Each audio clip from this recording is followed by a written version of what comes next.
me digas. No me digas.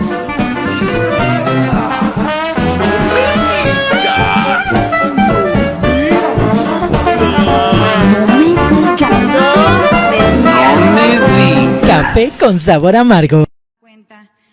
Si sigue siendo inminente la llegada del nuevo coronavirus a México, sí. No sé si el subsecretario o el secretario me pueden... Ahora se los van a explicar, nada más decirles que no tenemos casos, que afortunadamente no ha habido estos casos, que estamos actuando con mucha responsabilidad, que no vamos a cometer el error que se cometió en el gobierno. ¿Se acuerda que nos pusieron a todos, que no podíamos hablar y que bueno, eso no, y afortunadamente, repito, pues no tenemos problema y la fortaleza del virus o lo peligroso que es, está demostrado que no va acorde con todo lo que se ha manejado. Señores, gracias por estar con nosotros como cada martes en un programa más de Café con Sabor Amargo con don Luis Correa. Don Luis Correa, la producción nos puso nuevamente el video, Luis, porque en la semana pasada también la producción nos dijo, no, espérense, está bueno el video, pero creo que lo importante también en Yucatán, cómo se están manejando las campañas, y es por eso, para que la producción no nos llame la atención, pues nos ponemos como yucatecos ahorita de políticos, para que no digan que no estamos ad hoc con la política yucateca y nacional, Luis, pero lo más importante de este video es lo que dice López Obrador. No vamos a cometer los errores que cometió Felipe Calderón. Felipe tuvo dos errores, yo no. Señores, y por eso a esta reportera el año pasado le preguntó cuando el COVID iba a llegar, decía, no pase nada, total, recuerda que empezó después él con sus imágenes y toda la show que hizo para decir, señores, no se preocupen, aquí la pandemia en México no va a afectar. Tenemos a mi gato Gatell, que es un experto. Luis. Bueno, buenos días. Sí. Buenos días. Sí, parece que estamos vestidos de tiempo electoral, ¿no? Tú de guayabera, yo de manga larga, camisa blanca. Bueno, la verdad es que este video dice mucho, recordatorio de cómo actúa o cómo actuó en un momento dado y la diferencia de los hechos o de las repercusiones de lo que él se burlaba en febrero del año pasado. Ese video tiene prácticamente un año. Y lo que pasó en este país o lo que ha pasado en este país pinta muy claramente cómo el presidente plantea y cosas como de no voy a cometer los errores, burlándose de Calderón. Efectivamente no cometió los errores de Calderón, la previsión para una enfermedad, no instaló todo un plan de vacunación con quienes saben hacer los planes de vacunación. No, él cometió los suyos propios. La no previsión de pruebas para no saber dónde estaban los infectados, el no aislamiento de quienes necesitaban aislarse para romper la cadena de contagio. No cometió los errores de Calderón, cometió muchísimos más y hoy estamos en una situación de cientos de miles de muertos donde el presidente pues se sigue quejando todos los días de cualquiera menos, no ve su espejo. Creo que en Palacio Nacional los espejos no reflejan la imagen del que se encuentra enfrente de ellos. Nunca se ve la responsabilidad. Ahorita le está echando la culpa de la no distribución de vacunas a la misma ONU, ¿no? O sea, ya se fue hasta contra los organismos internacionales. Cuando hace semanas nos recetaba su bondad de cederle las vacunas que le correspondían a él de Pfizer a los países que no tenían vacunas, ¿no? Cuando después se supo que las vacunas no eran de México ni las tenía, por eso reservó la información de vacunas. Cuando él dijo que tenía ya preparadas las vacunas desde antes, que fue el primero que asistió, yo he comentado que hasta modificación legislativa hubo para que México acudiera al espacio internacional a comprar las vacunas sin los atavismos de la normatividad vigente en México.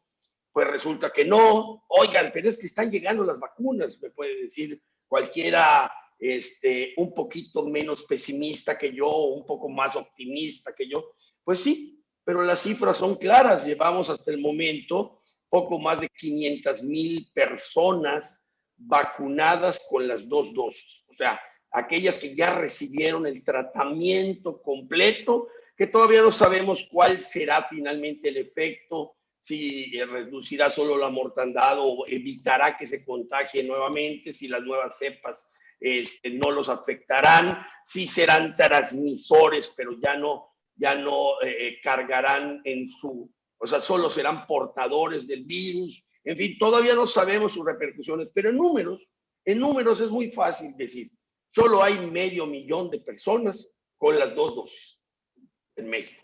Y ya estamos terminando el mes de febrero. No sé si se acuerdan que el propósito del presidente era tener entre 14 y 16 millones de personas con las 2 dosis terminando en marzo. Estamos terminando en febrero y todavía no tenemos ni siquiera el primer millón. Países como Estados Unidos, que han aplicado decenas de millones de vacunas, estiman que podrán vacunar hasta el 75% de su población en 11 meses. 11 meses les va a llevar vacunar al 75% de la población. ¿Y qué tiene que ver ese 75%? Es el que se calcula que necesita cualquier país. México, eso es lo que necesita, por eso hablo siempre de 90 millones de personas. Es lo que necesita México para tener una inmunidad de rebaño vía vacunación.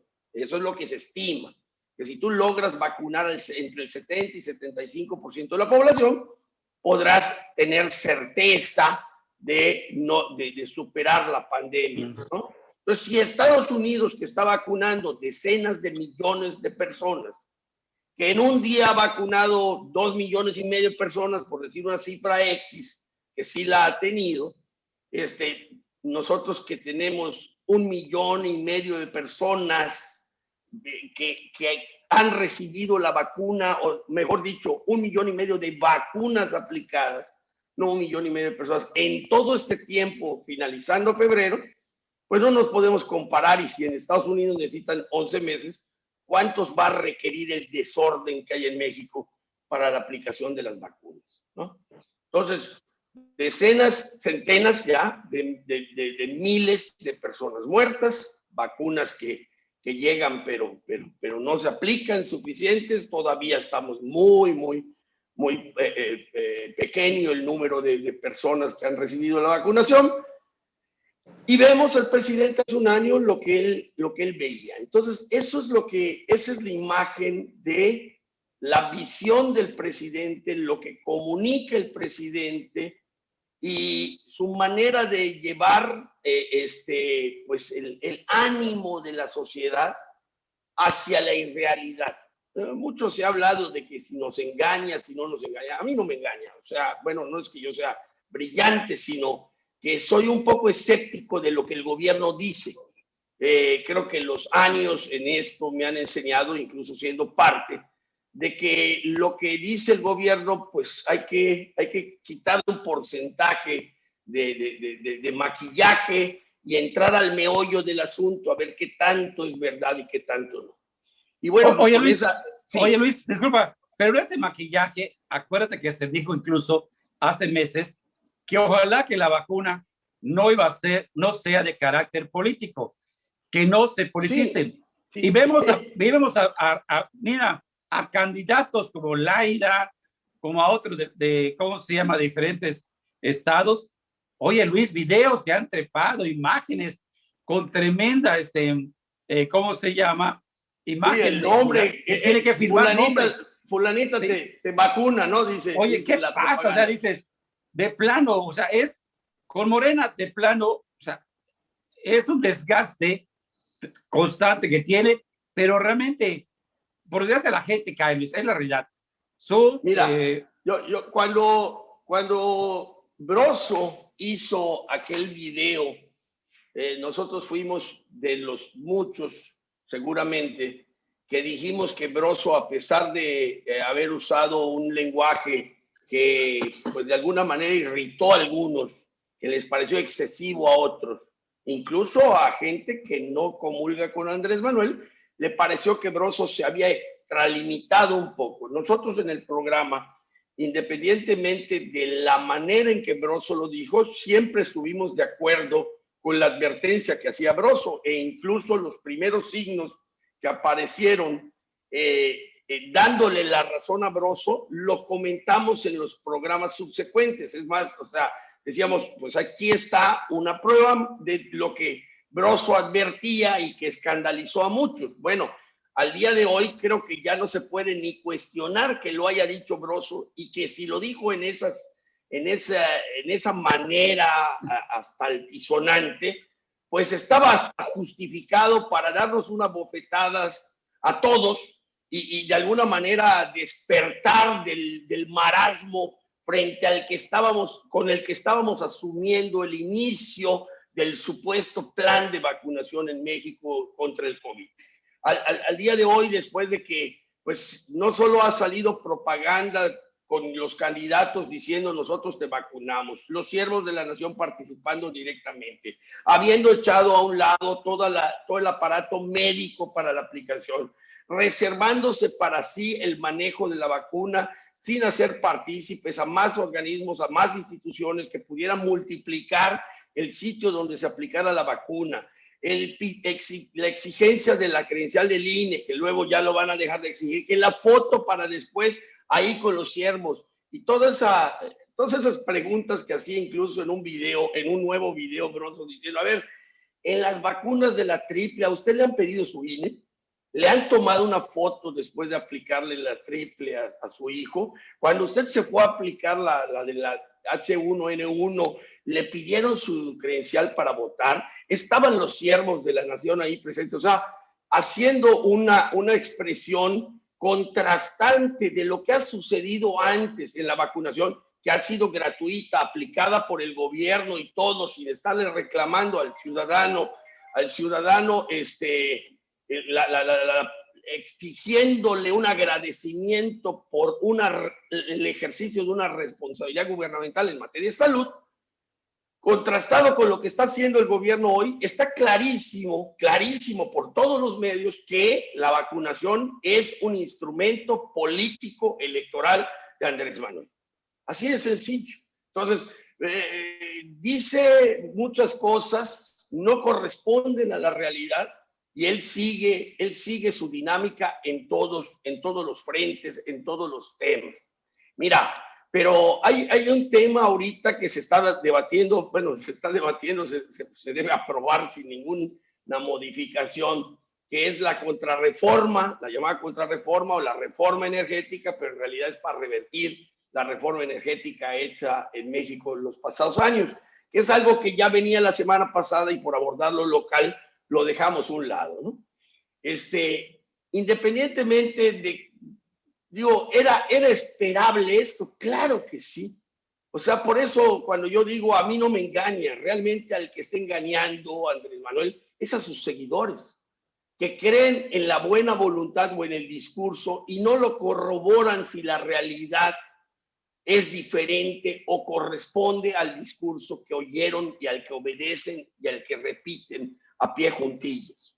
Miren, ¿hace cuánto tiempo nosotros en un programa aquí hablamos de que Andrés Manuel se toma una selfie o hace un video desde La Rumorosa con los molinos, con los turboreactores, con los aerogeneradores de energía, las turbinas, las hélices para generar electricidad? Y él hace un discurso donde habla en contra de esos aerogeneradores. Entonces, desde ese programa nosotros decimos una prueba más de que Andrés Manuel va en contra de la generación de energías limpias, va en contra de la generación más económica de energía, porque quiere defender a la empresa del Estado en contra del interés de los usuarios, diría yo, ¿no? Bueno, hoy se consumará en el Congreso esa pretensión de Andrés Manuel que en aras de, y digo eso de aras es una de las interpretaciones a lo que está haciendo, en aras de defender a la CFE, pues hombre, que se friegue la iniciativa privada, que no se genere energía más económica, que no se cumplan los compromisos en materia de protección ambiental al seguir generando energía a base de combustibles fósiles, etcétera, etcétera. Acabamos de pasar un episodio de apagones. Oiga, ¿son los únicos en este país? No, hombre, no. Pero ¿por qué se dieron estos? Esa es la diferencia.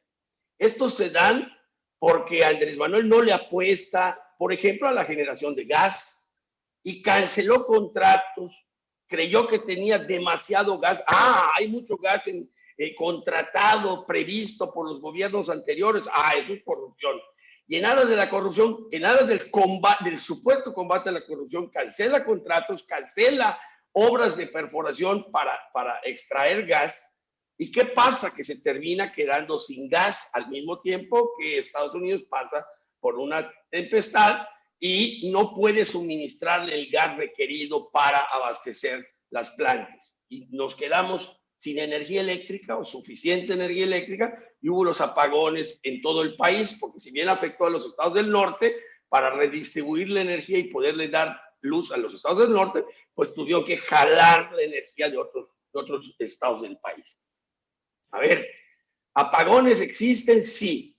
¿Este apagón fue una casualidad o fue el producto de unas malas decisiones del gobierno? Malas decisiones del gobierno.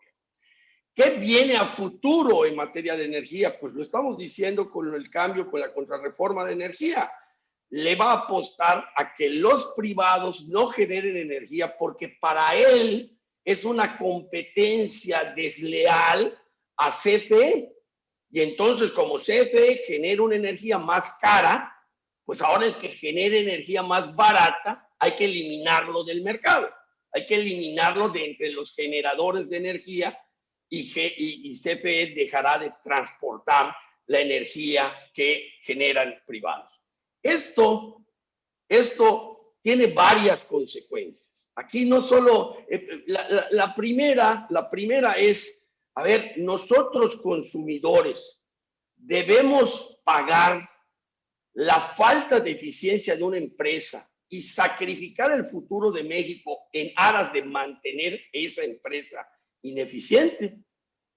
Híjole, es como si tuviéramos que renunciar a lo que nos suministra un supermercado, porque la administración de ese supermercado es muy caro, pero es el único que hay y entonces hay que pagarles. Hay que pagar la ineficiencia de un supermercado, aunque no recibamos el producto, o no lo recibamos a tiempo, o no con la calidad con que pagamos, o que lo tengamos que pagar más caro. Eso es lo que está haciendo el gobierno federal, no otra cosa. Y nos engaña, y digo nos engaña, vuelvo a lo mismo, engaña al que quiere ser engañado, al que todavía cree en la buena voluntad y en el discurso en lugar de los datos duros, diciendo que se requiere porque CFE está en problemas económicos. Y CFE no está en problemas económicos, tiene ineficiencia sí, pero tiene utilidades. Entonces resulta, ¿no será que parte de las utilidades que obtiene es porque compra una energía económica y la vende más cara? O sea, esa generación de energías limpias en la que han invertido la iniciativa privada, le está dando una energía más económica para vender a los precios de CFE, eso le ha generado un margen de utilidad. Y en lugar de adecuarse para producir energía más limpia y más económica, no elimino a la competencia. Esa es la facultad, la potestad del gobierno, pero que le está ejerciendo en contra del interés de los mexicanos. Elimina la competencia y se queda con el monopolio de la generación de energía vía Comisión Federal de Electricidad. O sea, regresemos, Luis, regresemos a los años 70. Siempre ha dicho que Andrés Manuel es el peor pasado priista. Él se formó, él sigue soñando con el México del burro y el trapiche, el Tabasco de su infancia. Y en el Tabasco de su infancia, CFE era dueño de este país. Y había que trabajar para mantener a esa empresa. O sea, todos los mexicanos estamos obligados a mantener la empresa del gobierno, en lugar de que la empresa del gobierno nos tiene que dar un servicio adecuado y eficiente y en buen precio a todos los mexicanos. Es el mundo al revés. ¿Por qué? Porque ese es el México que él conoció. Es en el México, en el priismo que él se formó. Y él está, yo lo he dicho, porque muchos priistas han superado esa etapa en la que nacieron y en la que se formaron. Él no. Él sigue arrastrando el más recalcitrante y viejo priismo de los años 60 de México. Pero bueno, esa es la única consecuencia, ¿no? La consecuencia va a ser internacional, la consecuencia va a ser de inversiones. A ver, y aquí voy a llegar finalmente a una conclusión que la voy a anticipar. Que muchos, siempre lo he dicho, creen que Andrés Manuel gobierna por ocurrencia y que no ve la torpeza del día, y yo siempre he dicho que no es así. Él no es ignorante, no es tonto y mucho menos ciego. Lo que yo he dicho en otros programas es que no es eso, es perverso. Y ahí voy a argumentar con este asunto de la reforma energética o la contrarreforma energética en esa materia. Esta reforma o esta contrarreforma, ¿a dónde va a llevar? A litigios internacionales. ¿Por qué? Porque están impidiendo que se realice en México algo que estaba contratado y que de alguna manera está establecido en los convenios internacionales que México firma en materia de inversión, pero también en compromisos en materia ambiental. Y esto va a generar litigios y va a generar desaceleración o reubicación de inversión. O sea, ¿a qué me refiero con esto? Y para que vean que no es ciego el presidente, ya lo advirtió, porque incluso ya hasta amenazó al respecto, o ya censuró al respecto.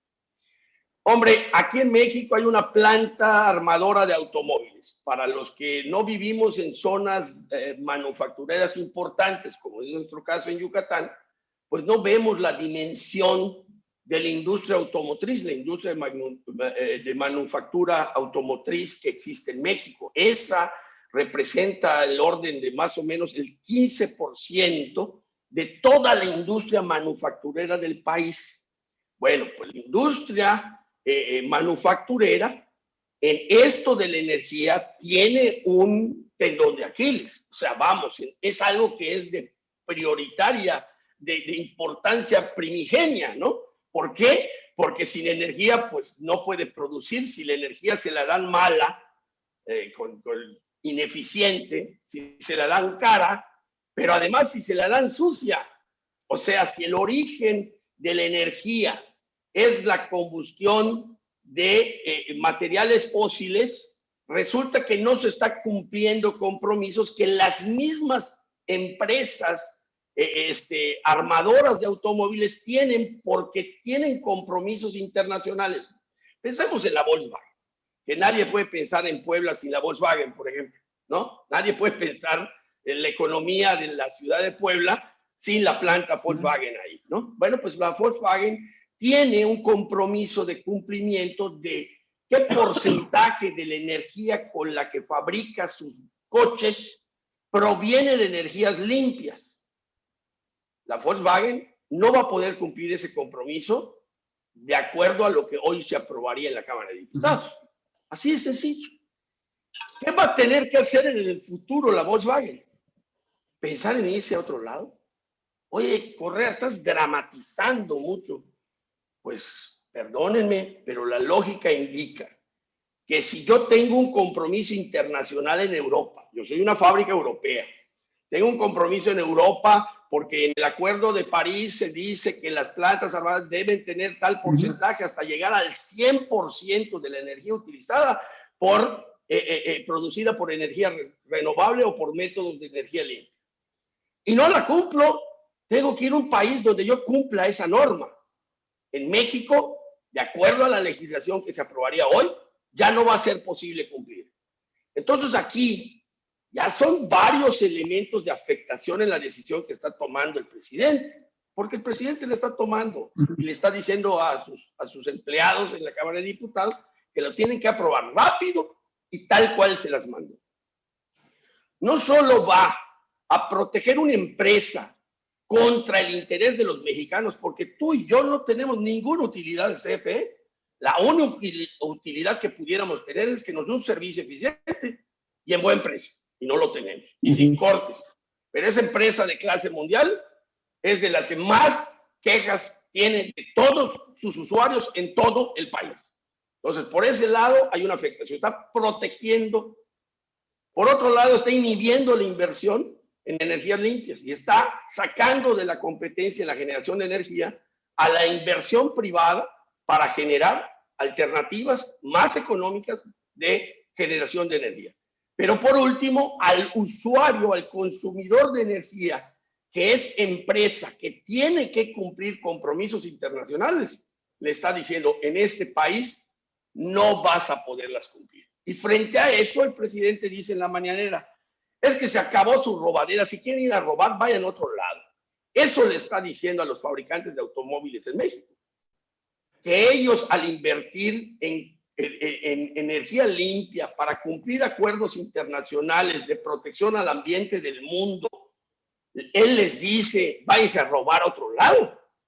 Eso es lo que dice el presidente. Y entonces estamos creando una situación por capricho presidencial, por visión del presidente, así como se describe las amenazas de salud y él las minimiza, pues acá hay una amenaza muy seria en materia de generación de energía, de normatividad internacional, de cumplimiento de normas ambientales, de incentivos o inhibición a la inversión privada en este país. Y el presidente está ciego y decía, no, voy a concluir esta parte del análisis diciendo que el presidente no está ciego. Esto fue una torpeza de un día, no. Ya hasta previó los reclamos y los litigios internacionales que va a haber, que va a conllevar esta arbitrariedad que está cometiendo.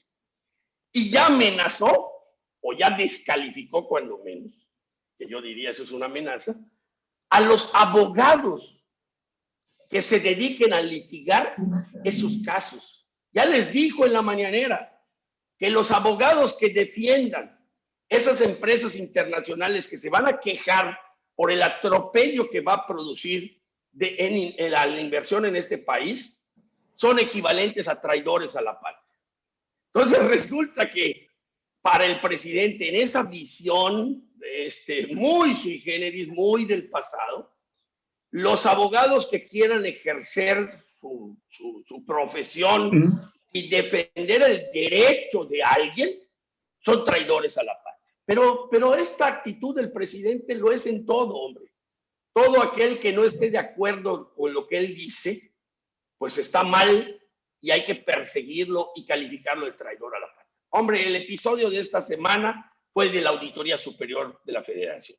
Oye, Luis, pero Luis, esto, y tú decías, esto es el juego político de cada día, pues ahora sí, de él, de cada día, Luis, porque siempre está con ese tema.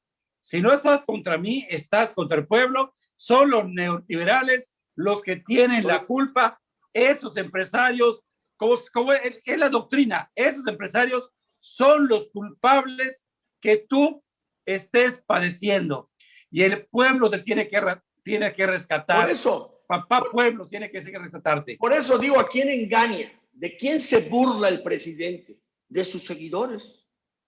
A ellos son los que tiene como cachorritos llevados con la correa a donde él quiere. Porque el resto del pueblo, cuando tú dices, Gerardo, es que la gente se está dando cuenta, sí, el resto de la gente ya se dio cuenta. Ya se dio cuenta que no se puede seguir creyendo en la supuesta buena voluntad cuando las cifras desmienten esa supuesta voluntad. Mira, el episodio de la semana fue la Auditoría Superior de la Federación. En primer lugar, cuando en la historia de México, cuando tú veías que salía un dato en contra del gobierno y luego ese dato se medio guardaba, pues de entrada decías, aquí el gobierno operó, amenazó, compró, chantajeó, o quién sabe qué hizo para callar esa voz. Bueno, pues resulta que ese episodio estamos viendo en México. La Auditoría Superior de la Federación es un instrumento organizado desde el Poder Legislativo para vigilar el ejercicio presupuestal. Hombre, yo no sé de qué se asustan que cuestione un gobernante, ¿eh? La Auditoría Superior de la Federación fue la que aportó los datos y el trabajo periodístico lo hizo la gente de Animal Político, que llevó a las denuncias y finalmente después a Javier Duarte al bote. El primero que dijo, aquí hay irregularidades en el manejo de los recursos federales fue la Auditoría Superior de la Federación. Así que no van a decir los amlistas que solo AMLO cuestiona y antes no, porque la auditoría ha cuestionado al gobernante en turno y hay gente en el bote. Ojalá y pasara lo mismo en esta administración. Que vayan al bote a los que está cuestionando la auditoría si se logra demostrar las irregularidades. Que la auditoría es todo un proceso que no ha terminado. La auditoría de entrada anuncia o da los datos de que hay más de 67,000 millones de pesos mal manejados y que el costo de liquidación del aeropuerto de Texcoco, el Naim, que decidió Andrés Manuel no hacer, revistiéndose de demócrata, escuchando a la población, ¿no? Con una encuesta súper patito o gansito. Ya ahora está prohibido los gansitos como imagen, sí. pero él sí es el gansito mayor. Bueno, que costaría, porque todavía no se ha terminado, aproximadamente 330,000 millones de pesos. Bueno, en primer lugar, si solo hablamos de los 67,000 millones que es en programas supuestos de jóvenes y todo lo demás, digo supuestos porque qué tantos son programas y qué tantos son para jóvenes y qué tantos se aplican y qué tanto llegan, bueno, hay toda una serie de cuestionamientos. Solo ese monto, para tener una idea, es el más del doble de lo que México dice que ya invirtió en la compra de las vacunas para todos los mexicanos. Nada más para que vean la dimensión del asunto. O sea, porque cuando hablamos de cifras, 67,000 millones, ¿cuánto es eso, hombre? Si yo no he visto ni 1,000,000 juntos, ¿no? Y hay gente que no ha visto ni 50,000 pesos juntos. ¿Cómo imaginarse una cifra así? Pues así de fácil. Es más del doble del total de lo que se requiere para vacunar al total de la población de México. El doble. O sea que resulta que esa cantidad de dinero que el presidente decía que no tenía, que tenía que rascar aquí, que tenía que vender ahí, que el avión se rife, que si a los partidos políticos se les quite dinero, que los gobiernos del Estado renuncien a su presupuesto para tener el dinero, todo eso que decía que había que hacer para conseguir la bolsa, para comprar las vacunas que requieren toda la población mexicana, la Auditoría Superior de la Federación le dice: usted ya manejó irregularmente más del doble que toda esa bolsa junta. Nada más para que se den cuenta de las cantidades. Y la cancelación del aeropuerto, decía la auditoría, pues implicaría, al final de la historia, que se requirió más para cancelarlo que para hacerlo. 1. 2. Que ese monto equivale a 10 veces lo que se requiere en vacunas para toda la población de México. 10 veces. Pero no solo vale 10 veces o resulta que costó más cancelarlo que hacerlo, sino resulta que la cancelación costó eso, pero ahora sí costó del erario. O sea, del dinero que todos los mexicanos aportan vía derechos, impuestos o todo tipo de contribuciones a la Bolsa Nacional. Y de esa Bolsa Nacional ahora tuvieron que pagar la cancelación, cosa que la hechura del aeropuerto no iba a salir del erario, no iba a salir de la Bolsa Nacional. Pero además, también de la Bolsa Nacional, está saliendo la construcción de un aeropuerto que no va a dar ni el 10% del servicio que daría el aeropuerto de Texcoco. Así las decisiones del presidente. Ciego no es. Tan no es, vuelvo a insistir, que él ya previó que va a haber demandas de lo que está decidiendo, que abogados van a defender y ya los está empezando a descalificar. Porque el demócrata Andrés Manuel no puede concebir que el pueblo piense, que tenga una opinión diferente y sobre todo que tenga datos para demostrar que sus decisiones son equivocadas y son en contra del interés nacional. Oye, Luis, pero además tú decías algo interesante, el demócrata Andrés Manuel, y hoy el demócrata en la mañanera dice, voy a mandar una carta a los gobernadores para no intervenir en las elecciones. Dices, espérate, oye, o sea, esperen, señores, ustedes, discúlpenme, no tienen su mañanera, ¿eh? Yo empecé, por lo tanto, no pueden ustedes hacer ustedes sus mañaneras, porque ahora sí, solo porque yo. Él logró que el tribunal modificara esto, atara de manos al INE y él pudiera seguir violando la ley sin que nadie le impute. Pero como él tiene la supervisión del dinero que envía a los estados, pues él sí se siente en capacidad de amenazar a los gobernadores que ellos no vayan a hacer lo que él hace todos los días, ¿no? Pero bueno, ya sabes que es la ley del embudo. Lo ancho para él, lo angostito para todos los... Yo lo puedo hacer, ¿eh? Yo soy demócrata. Ustedes no son ratas, señores gobernadores. Por lo tanto, aquí va a estar vigilado, ¿eh? Se mueven y cuidado. Y pues, es que de verdad, Luis, es así. Pues mira, los que supuestamente le apuestan a la democracia no quieren oír a los mexicanos. Los que supuestamente le apuestan a la libertad no quieren que la gente ejerza ni siquiera sus profesiones en defensa del derecho. Los que están dispuestos a la expresión libre de las ideas son los primeros que la hostigan. Los primeros que se supone que están en contra de la corrupción anulan el funcionamiento de la Secretaría de la Función Pública, que incluso en la auditoría de la Superior de la Federación se mostró que fue la instancia que bloqueó en buena medida dicha auditoría. Y así es señalado en el informe del auditor superior. Entonces, a ver, resulta que dicen y dicen y dicen y la realidad es totalmente otra. Siguen burlándose de los mexicanos que todavía creen en él. ¿Por qué creen en él? Porque se van por lo bonito de lo que oyen y no por lo terrible de la realidad. Ese es el problema. Oye, Luis, hay un tema local que está haciendo, pues, ahora sí, es un escándalo como la vacuna de la reina pero el Paso Deprimido, ¿qué onda con el Paso Deprimido? ¿Se le dio mantenimiento? ¿No se le da mantenimiento? Oye, es que va a costar muchos millones repararlo. ¿Qué? Ahora sí, como dicen por allá, ¿qué onda? ¿Qué pasa con el Paso Deprimido? Mira, es un tema que en tiempo electoral, pues obviamente se va a hacer o se está haciendo político.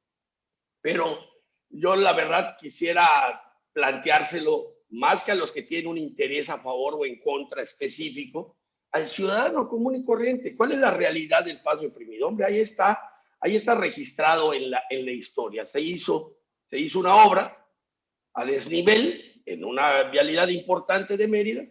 Yo en lo personal desde el principio estuve a favor de la obra, del concepto, no de la manera de ejecutarlo, ni específicamente del proyecto de ingeniería, ni mucho menos en la calidad de la obra, que no tuve nada que ver, pero en el concepto yo estuve de acuerdo.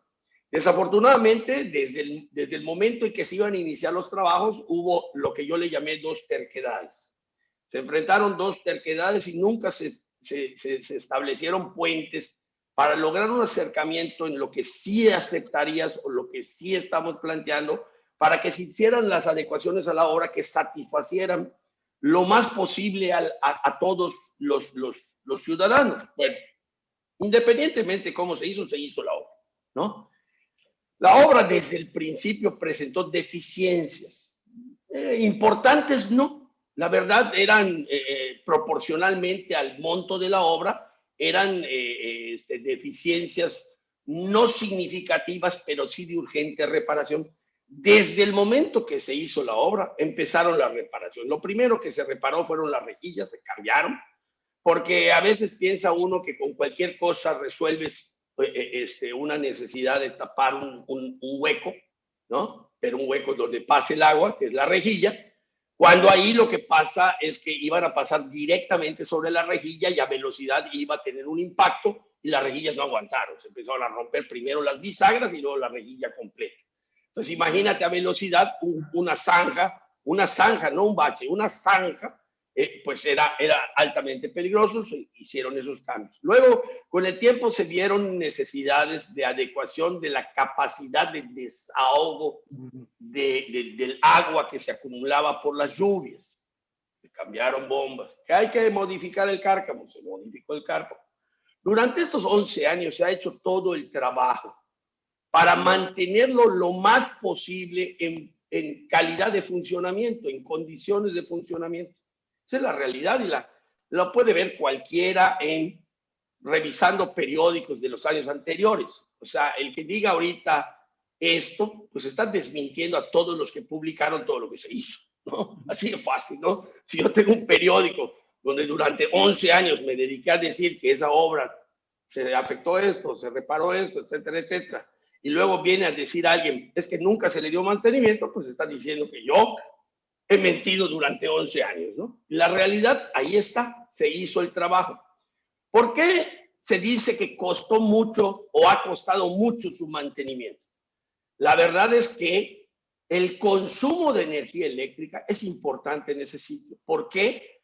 Porque puesta por debajo del nivel del manto freático y teniendo agua permanentemente más la que llueve, pues requiere un funcionamiento de las bombas de desahogo del agua muy constante, o sea, muy frecuente, perdón, más que constante, muy frecuente, que hace que el consumo sea elevado. Ese es el principal gasto de mantenimiento que ha tenido el Paso de Primera. ¿A qué se ha llegado para tratar de sacar el agua de ese sitio conforme se fue viendo que había más problemas de inundación? Con el paso de los años cada vez habían más inundaciones, más prolongadas y más voluminosas. Bueno, se llegó a conectar el desahogo a un drenaje que desemboca detrás del periférico. O sea, no crean que se quita el agua y se mete un pozo, se quita el agua y se mete un pozo. No, no es así. El agua ya se lleva hasta detrás del periférico.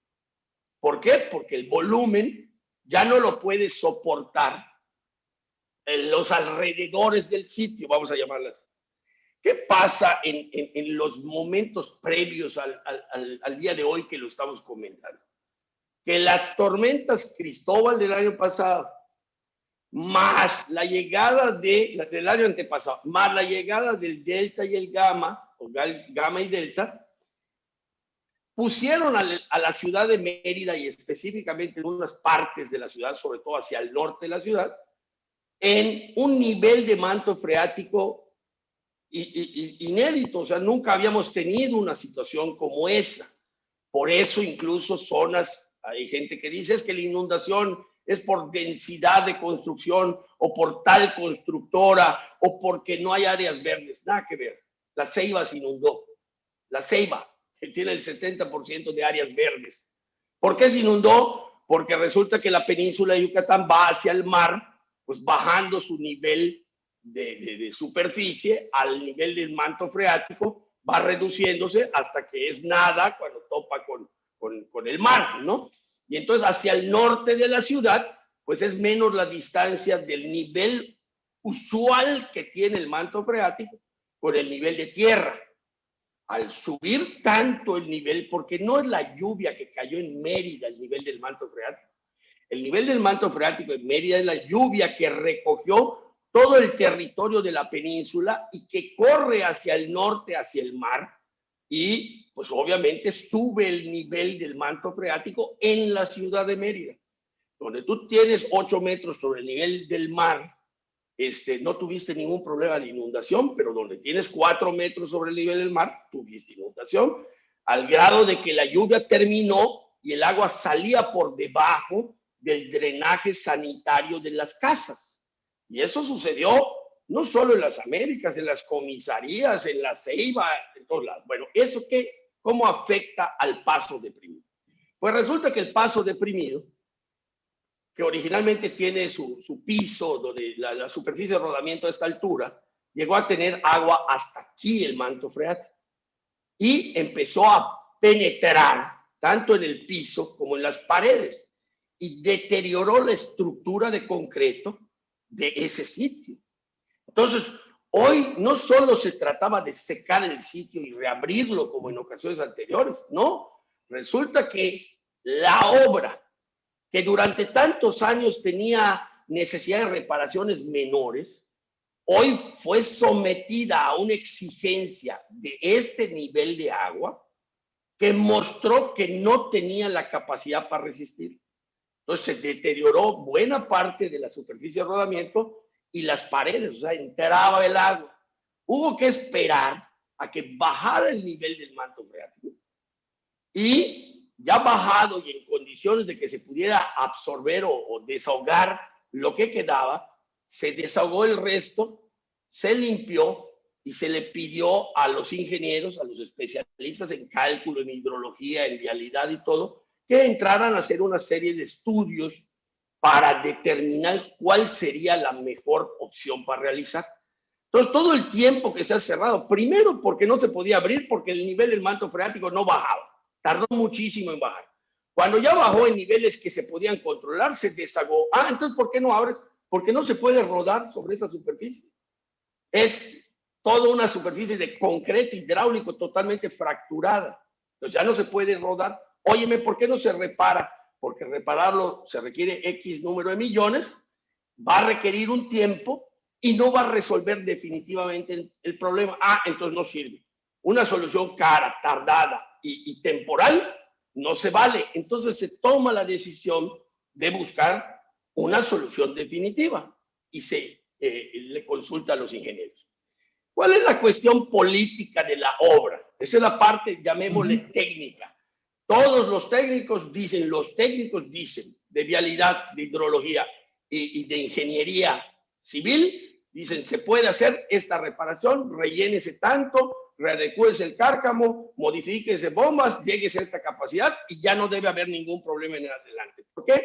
Porque tú ya vas al subir el nivel de la superficie de rodamiento de los carriles interiores del paso a desnivel, del paso deprimido, pues tú ya vas a rebasar en porcentaje altísimo todas las posibles subidas del nivel del manto freático. Le vas a poner una membrana para tener otra vez hermeticidad y aunque el nivel del manto sea mayor, tú vas a estar dentro de una superficie hermética, supuestamente, dentro de un cuerpo hermético y ya no va a haber inundaciones. Bueno, esa es la propuesta. ¿Cuál es el asunto, la discusión política? La obra nació con una polémica política, ¿no?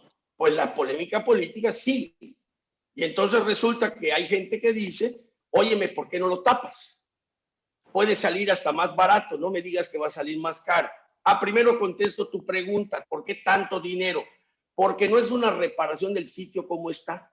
Se va a tener que rehacer parcialmente la obra. ¿Por qué? Porque se llegó a una situación que acreditó que la obra no puede resistir este nivel de invasión de agua. Entonces va a haber que no solo darle una chaleada, va a haber que picar muros, hacer membranas, rellenar con compactación, rehacer. O sea, es toda una obra, no nueva, pero parcialmente. Si la obra costó, no sé, 60 millones de pesos hace 10 años, pues digamos que su costo hoy son 120, pues le vas a meter 25 más para que funcione bien. 25, 30 millones. O sea, la cantidad es mucha, pero proporcionalmente es razonable, ¿no? Regreso a lo político. ¿Se rellena o no se rellena? Bueno, nosotros estuvimos, digo nosotros porque ahora asumo parte de lo que el ayuntamiento intentó hacer, ¿no? Primero oír especialistas, pero también oír ciudadanos. Y resulta que los ciudadanos, el grueso de ellos, manifiestan que lo que quieren es la solución del sitio. O sea, a ver, yo tengo claro quién es el culpable de esa obra. Es una administración priista pasada. Listo, muy bien. pero la responsabilidad de que funcione es tuya. Y es lo que no puedes evadir, Sí, ¿no? así es. Ok, vamos a hacer que funcione. Y entonces entramos al adecuaciones o clausura. Y resulta que los técnicos dicen, señores, adecuaciones, porque el sitio todavía tiene más carga vehicular que antes y es más necesario que antes. Pero entremos a lo estrictamente político. Vamos. El alcalde de Mérida de hoy es uno de los del 4 de julio. Es uno de los ciudadanos agraviados el 4 de julio. La gente dice, oye, alcalde, pues hasta te convendría cerrarla porque obtienes rentabilidad política de una obra que no hiciste tú y contra la cual los meridanos se quejan. Bueno, aquí hay que reconocer que el alcalde dijo, yo voy a hacer lo que deba hacer, no lo que me convenga hacer. Y lo fácil o lo conveniente políticamente para él sería tapar el paso deprimido. Y resulta que no. Resulta que Renán Barrera decide lo que los técnicos, ahora sí me pongo en manos de ciudadanos que sepan, que me digan lo que yo debo de hacer para que yo tome la decisión que responsablemente debo tomar, no la que sea rentable políticamente. Y voy a dar un argumento que casi no se ha comentado públicamente, que es un argumento que a mí me preocupa como concepto. Si se tapara el paso deprimido, independientemente de la solución arquitectónica o vial, si funciona, si es mejor, si es peor, si la solución económica que es mejor o es peor, es más barata o es más cara, quita todo eso. Tú tienes un activo deficiente en funcionamiento porque no está operando, que vale, ¿qué costo quieres aplicarle? 100 millones de pesos. Vamos a ponerle 100 millones de pesos, ¿no? Vale 100 millones de pesos y con 25, 30 millones funcionaría perfectamente. Y decides desaparecerlo, cerrarlo. ¿Qué pasa? Ok, vamos a suponer que va a costar lo mismo. Para hacer una cuenta fácil. Cuesta lo mismo cerrarlo. Por erogación municipal en este momento no habría problema. ¿Y qué pasó con los 100 millones de pesos que vale el activo que tenías? Desapareció. Mario Gorro. Desapareció. ¿Desapareció? A ver, entonces esto no sería una mala decisión de que cuando un alcalde entra y que incluso convenientemente le puede interesar de manera política, pueda tomar decisiones que desaparezcan un activo municipal que valga 100 millones de pesos porque al que entró no le gustó. ¿Qué no nos quejábamos antes cuando entraba una administración y pintaba la reja de otro color para que se viera que una nueva administración llegaba y decía, oye, qué desperdicio, si estaba buena la pintura? Pues, ¿qué pensaríamos de un alcalde que tome una decisión de desaparecer un activo municipal que vale 100 millones de pesos? Pero no lo desapareció llevándolo a una bodega y vendiéndolo como algo usado. No, lo desaparecería totalmente de la existencia de bienes concretos. Este razonamiento poco o nada se ha abordado públicamente, porque yo entiendo que la gente, pues fuera de los que tienen interés en opinar y crear polémica, hay gente bien intencionada que tiene la nostalgia por el sitio que había antes ahí. O sea, ¿por qué me quitaron como estaban las cosas? Parece ser que las cosas, aunque sean para mejorar, no son bien vistas por un segmento de la población porque tienen nostalgias de su pasado. Pero aquí específicamente se hizo, no sé, por distintas razones, no se impidió que se hiciera y se hizo una inversión que al día de hoy vale 100 millones de pesos. Tú, ciudadano cualquiera, ¿estarías de acuerdo que el alcalde, por quién sabe qué razón, decida desaparecer de tu activo municipal una obra de 100 millones de pesos? Yo estaría de acuerdo.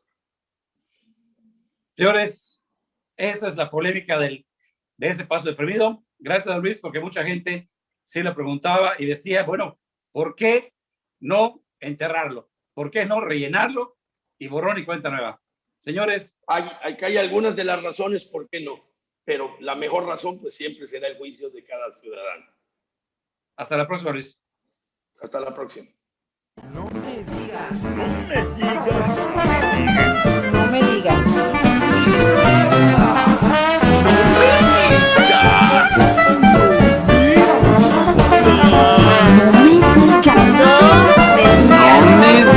Café con sabor amargo.